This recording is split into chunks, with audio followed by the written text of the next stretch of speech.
அடுத்ததாக மக்கள் வழக்கறிஞருமான மூத்த வழக்கறிஞருமான இந்திய கம்யூனிஸ்ட் கட்சியின் வழக்கறிஞர் தோழர் பாப்பா மோகன் அவர்கள் நம்மிடையே பேசுவார். புரட்சியாளர் அண்ணல் அம்பேத்கர் அவர்களை நாம் உள்வாங்கி இருக்கின்றோமே தவிர பார்த்ததில்லை. தந்தை பெரியார் அவர்களை பற்றி நாம் அறிந்திருக்கின்றோம். அவர் பெற்று தந்த உரிமைகளை நாம் அனுபவித்துக் கொண்டிருக்கின்றோம், ஆனால் பார்த்ததில்லை. மாமேதை மார்க்ஸ் அவர்களை பற்றி நாம் அறிந்திருக்கின்றோம், ஆனால் பார்த்ததில்லை. நமது எழுச்சி தமிழரை போல என்றும் அயராது மக்களுக்காக பாடுபட்டுக் கொண்டிருப்பவர்தான் நமது ஏழை எளிய மக்களின் நெஞ்சமெல்லாம் நிறைந்திருக்கும் தோழர் பாப்பா மோகன் அவர்களை பற்றி நாம் அறிந்து கொள்ள வேண்டும். அவர் வீரப்பன் தேடுதல் வேட்டையில் அமைதிப்படை, தமிழக காவல்துறை, பிசி எம்பிசி மக்களை, எஸ்சி மக்களை மிக கொடூரமாக பொய் வழக்குகளை போட்டு தாக்கி பல 100 தோழர்களை உள்ளே வைத்திருந்த போது கூட யாரும் எடுக்க துணியாத வழக்குகளை அவர் எடுத்து நடத்தி விடுதலை பெற்று தந்தவர் தான் நமது இந்திய கம்யூனிஸ்ட் கட்சியை சார்ந்த தோழர் மூத்த வழக்கறிஞர் பாப்பா மோகன் அவர்கள். அதே போல மிக கொடூரமாக கொல்லப்பட்ட கோகுர்ராஜ் கொலை வழக்கையும் அந்த கொலையே இல்லை, அது ஒரு தற்கொலை என்று மூடிய பின்பும் கூட கண்ணால் பார்த்த சாட்சியம் ஒன்று கூட இல்லாத சூழலிலும் அவர் எடுத்து போராடி வாதாடி இன்று சாகுவரை தண்டனை வாங்கி தந்த தோழர் தான் திரு பாப்பா மோகன் சார் அவர்கள். அதே போல அத்வானி குண்டு வெடிப்பில் நூற்றுக்கணக்கான முஸ்லிம் தோழர்களை உள்ளே சிறைபிடித்து வைத்திருந்தார்கள். அதில் உண்மையான குற்றவாளிகளை 12 பேரை மட்டும் சிறையில் வைத்துவிட்டு ஏனைய நூற்றுக்கணக்கான தோழர்களை விடுதலை செய்து அவர்களை தகுதியுள்ள நபர்களை படிக்க வைத்து வழக்கறிஞர்களாக மாற்றி இன்று சமூகத்தில் போராடி கொண்டிருக்கின்றார்கள்.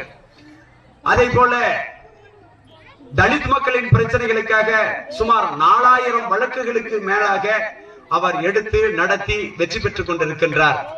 சமீபத்தில் கூட நமது அருகே இருக்கின்ற ஒரு கிராமத்தில் ஒரு அருந்ததியர் சிறுவர், ஒரு அருந்ததியர் மகன் நின்று கொண்டிருக்கிறார் வாசலில். கடந்த வருடம் நடந்தது, கடந்த வாரம் நடந்தது. அவர் ஒரு பைக்கில் செல்கிறார், ஒரு எம்பிசி. இவர் தனது கையை தான் அவர்கள் கட்டி கொண்டு நிற்கின்றார். சக்கிலி பையனே, நீ எப்படிடா கவுண்ட வரும்போது எந்திரிச்சு நிக்க மாட்டியா, எப்படா நீ நிக்கலாம் அப்படின்னு சொல்லிட்டு உள்ள பூந்து அடிச்சு அவரை மண்டைய உடைச்சி துன்பத்துக்கு ஆளாக்கினார்கள். பிப்ரவரி மாதத்தில், போன மாதம் உடனடியாக அந்த வழக்குகளை எல்லாம் அதையும் ஐயா அவர்கள் தான், பாப்பா மோகன் அவர்கள் தான் சேலம் குற்றவியல் நீதிமன்றத்தில் வந்து போராடி வாதாடி அவரை சிறைப்படுத்தினார். இன்று இளைஞர்கள் மத்தியில் பாப்பா மோகன் சார் அவர்கள் இருப்பதுதான் பெரும் தன்னம்பிக்கையாக இருக்கின்றது. ஒலக்கச்சின்னானூர் கிராமத்தில் சுமார் 30 ஆண்டு காலமாக அந்த நமது மக்கள் வீடு இல்லாமல் நிலம் இல்லாமல் தவித்துக் கொண்டிருந்தார்கள். அரசாங்கமும் அந்த நிலக்காரரும் ஒன்று சேர்ந்து கொண்டு மக்களை ஏமாற்றி வந்தார்கள். தோழர் அவர்களிடம் அந்த கவனத்தை கொண்டு சென்ற உடனேயே 2 மாதத்திற்குள் வண்டி சென்றார் அந்த இடத்திற்கு. இரவு பகலாக அந்த சென்று மக்களை ஒருங்கிணைத்து உடனடியாக சாலையை நிறைவேற்றுங்கள், இவரிடம் நியாயம் இருக்கின்றது, சட்டம் இருக்கின்றது, ஆனால் அதை புரியாமல் வைத்திருக்கின்றார்கள் என்று சொல்லி துணிச்சல் ஊட்டி, மக்களுக்கு நேரடியாக சென்று துணிச்சல் ஊட்டி அந்த இடத்தில் இன்று 58 நிலங்கள் தோழர் அவர் பாப்பா மோகன் சார் அவர்களால் எடுத்து தரப்பட்டிருக்கிறது. இன்று அந்த தோழர்கள் அனைவரும் கூட வந்திருக்கின்றார்கள். அந்த பிரச்சனைக்கு நான் மட்டுமல்ல, விஜயகுமார் போன்ற தோழர்கள், இன்னும் ஏனைய தோழர்கள் எல்லாம் சென்று பலமுறை அந்த மக்களை சந்தித்து பேசி இன்றும் ஆதரவாக இருக்கின்றோம்.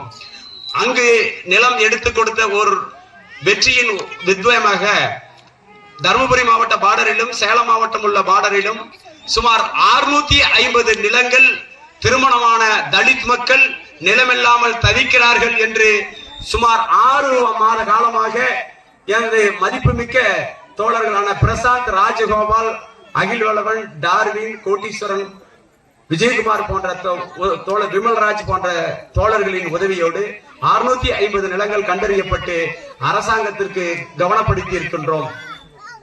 இதை ஏன், இந்த நம்பிக்கை எங்கிருந்து வந்தது என்றால், தோழர் பாப்பா மோகன் இருக்கின்றார் என்ற ஒற்றை காரணம்தான் எங்களை இயக்கிக் கொண்டிருக்கின்றது.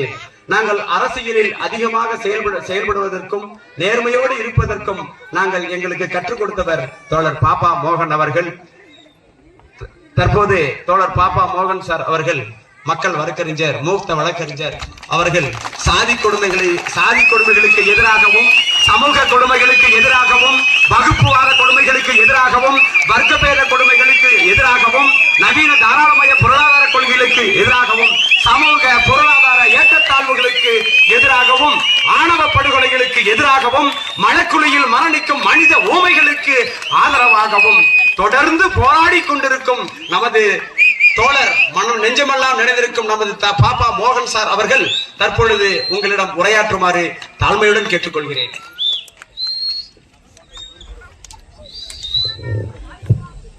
எழுச்சியோடு தருமபுரி மாவட்டத்தையே கவனத்தை ஈர்த்திருக்கக்கூடிய வரலாற்று சிறப்புமிக்க இந்த நிகழ்விலே சோழியனூரிலே புரட்சியாளர் அம்பேத்கருடைய பிறந்த நாளில் இந்த மாநிலத்திலேயே இப்படிப்பட்ட ஒரு அற்புதமான ஒரு சூழலிலே அனைவரையும் ஈர்த்து இந்த நாளிலே விடுதலை சிறுத்தைகள் அமைப்பின் சார்பாகவும் இந்திய கம்யூனிஸ்ட் கட்சியினுடைய துணையோடும் நடத்தி கொண்டிருக்கிற இந்த புரட்சிகரமான அம்பேத்கருடைய பிறந்தநாள் விழாவினுடைய தலைமை பொறுப்பேற்றிருக்கிற மதிப்பிற்கு மரியாதைக்குரிய எனக்கு முன்னாலே காலம் கருதி எனக்காக இடவிட்டு சென்றிருக்கிற ஒன்றியத்தின் செயலாளர் வீத்தூர் சங்கர் அவர்களே, நான் பேச வேண்டிய கருத்துக்கெல்லாம் அப்பாற்பட்டு இன்றைக்கு அற்புதமான கருத்திலாற்றி அமர்ந்திருக்க வரவேற்பாற்றிருக்கிற அருமை தோழர் பெரியார் கிருஷ்ணன் அவர்களே, நான் பார்த்திருக்கிற ஆயிரக்கணக்கான இளைஞர்களிலே நம்பிக்கையோடு இன்றைக்கு தமிழகத்திலே சொல்வதற்கு ஒரு பெயரோடு சொன்னால் அது பெரியார் கிருஷ்ணன் தான் என்பதை இடத்திலே பதிவு வைத்திருக்கிறார்.